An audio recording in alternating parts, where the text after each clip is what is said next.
Market activity in digital assets can look strong on the surface. Trading volumes rise, prices update constantly, and markets appear active across multiple exchanges and platforms. But activity is not the same as liquidity.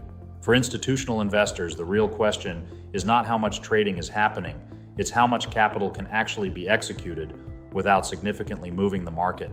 This is where the concept of the digital asset liquidity illusion becomes critical. A market may appear deep in aggregated data, but that doesn't mean large positions can be entered or exited smoothly. Reported activity often creates the appearance of stability, while actual execution conditions remain far more fragile underneath. Trading volume is one of the most misunderstood signals in crypto markets. High volume is commonly associated with strong liquidity, but volume only shows that trades occurred.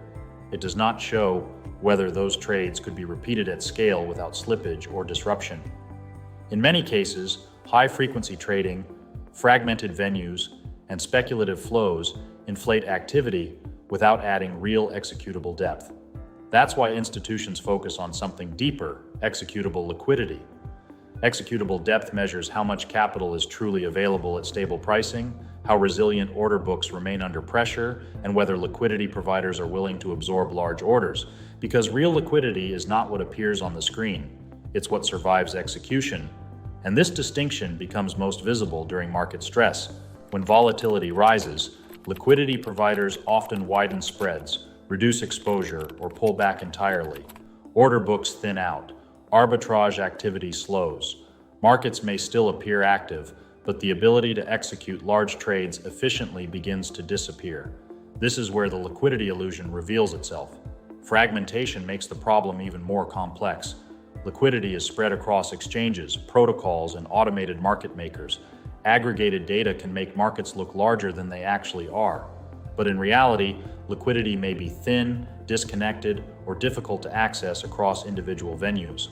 And when participants believe liquidity is stronger than it really is, behavior changes.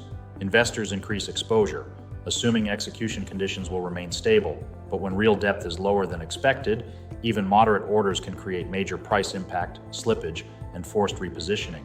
That's why institutional investors evaluate liquidity differently. They don't just measure activity, they test resilience. They ask, does liquidity remain stable under pressure? Can large positions execute without disruption? How quickly does liquidity recover after stress events? At Kenson Investments, liquidity analysis goes beyond surface-level metrics.